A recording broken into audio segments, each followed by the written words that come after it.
1 Timothée chapitre 1 Paul, apôtre de Jésus-Christ, par ordre de Dieu notre Sauveur et de Jésus-Christ notre espérance, à Timothée, mon enfant légitime en la foi, que la grâce, la miséricorde et la paix, te soient données de la part de Dieu le Père et de Jésus-Christ notre Seigneur. Je te rappelle l'exhortation que je te fis, à mon départ pour la Macédoine, lorsque je t'engageai à rester à Éphèse, afin de recommander à certaines personnes de ne pas enseigner d'autres doctrines, et de ne pas s'attacher à des fables et à des généalogies sans fin, qui produisent des discussions plutôt qu'elles n'avancent l'œuvre de Dieu dans la foi.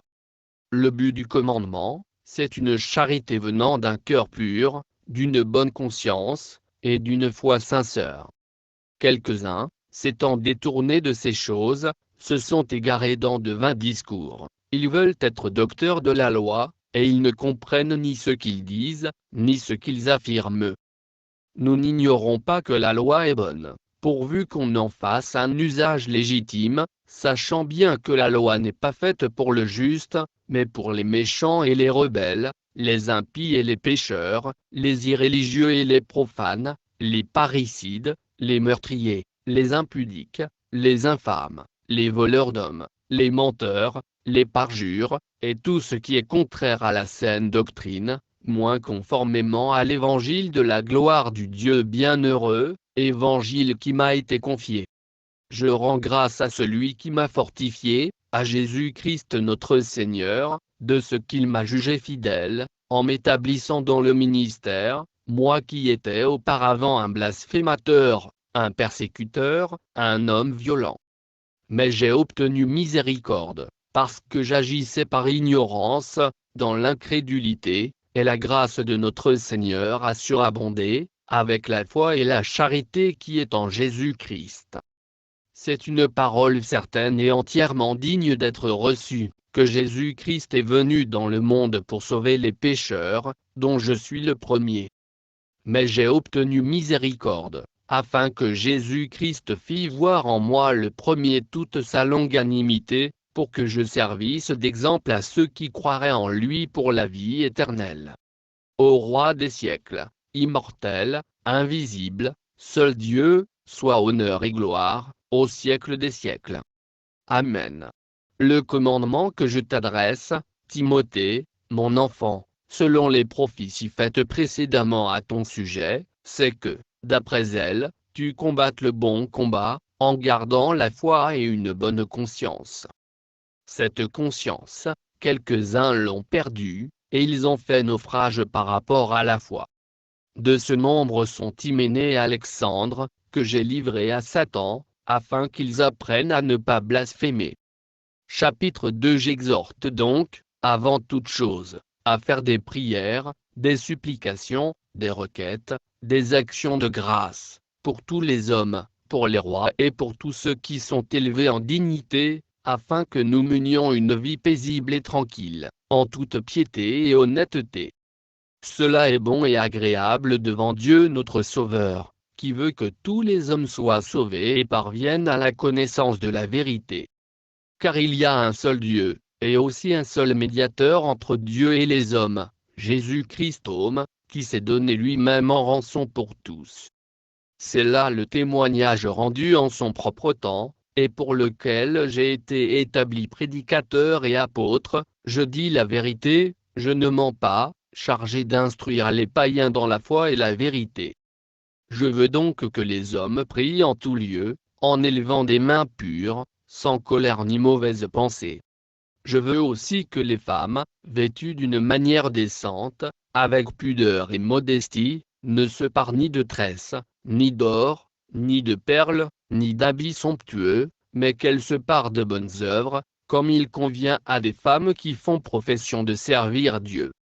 Que la femme écoute l'instruction en silence, avec une entière soumission. Je ne permets pas à la femme d'enseigner, ni de prendre de l'autorité sur l'homme, mais elle doit demeurer dans le silence. Car Adam a été formé le premier, Ève ensuite, et ce n'est pas Adam qui a été séduit, c'est la femme qui, séduite, s'est rendue coupable de transgression.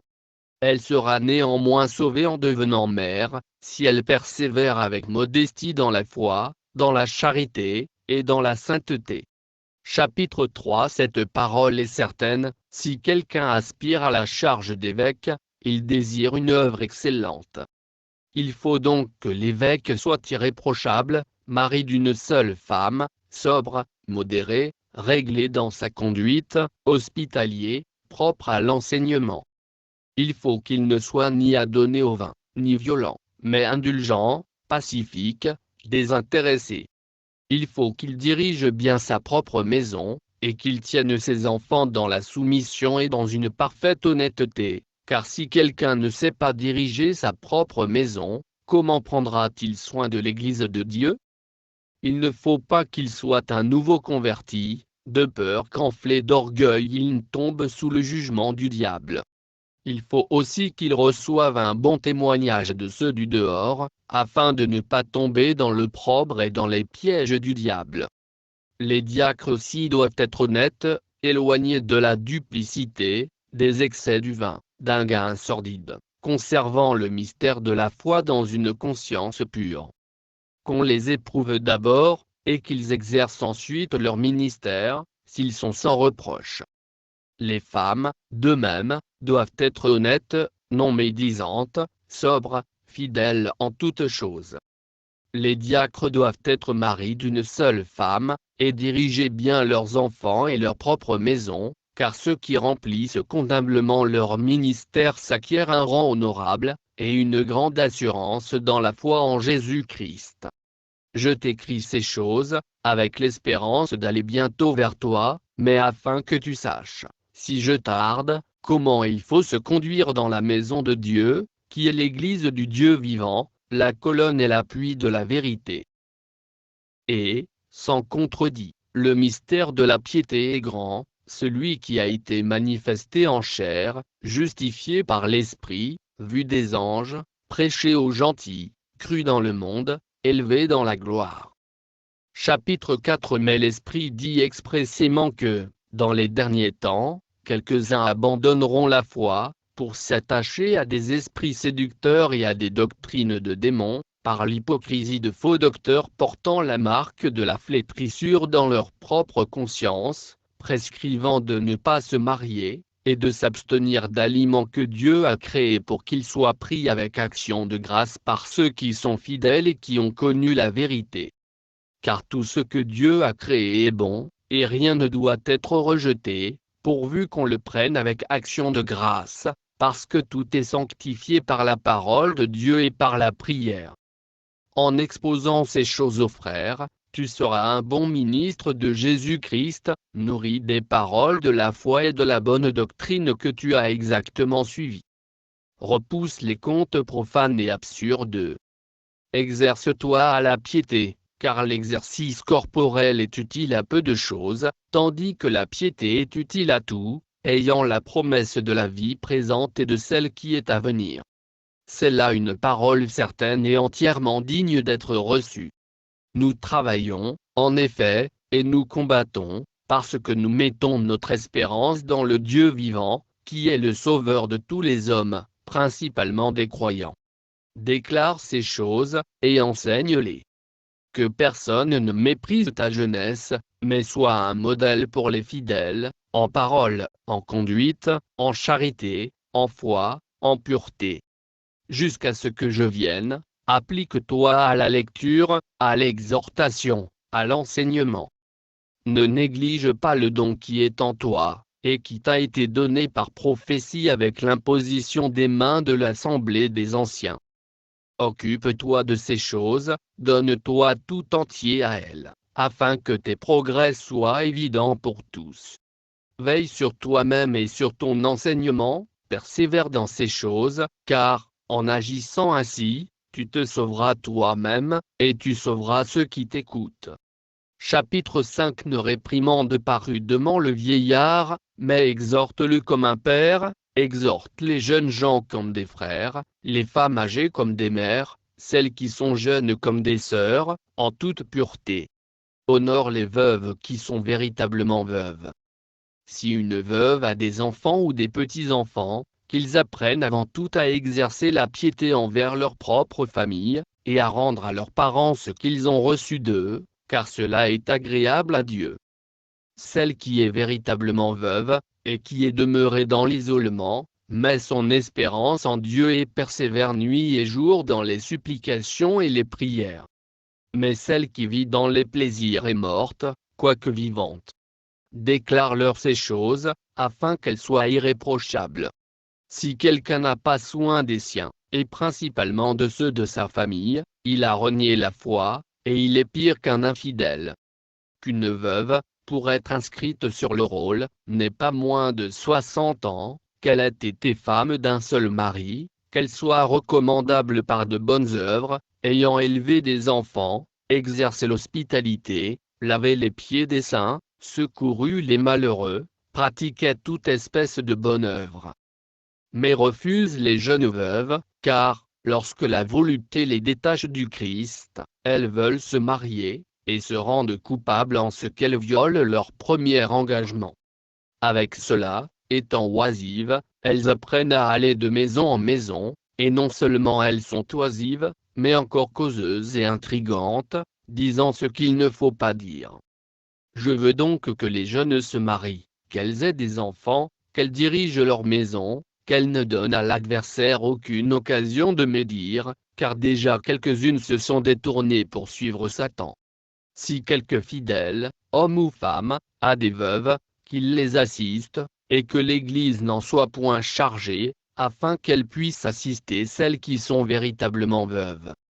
Que les anciens qui dirigent bien soient jugés dignes d'un double honneur, surtout ceux qui travaillent à la prédication et à l'enseignement. Car l'Écriture dit, « Tu n'en muselleras point le bœuf quand il foule le grain. » Et l'ouvrier mérite son salaire.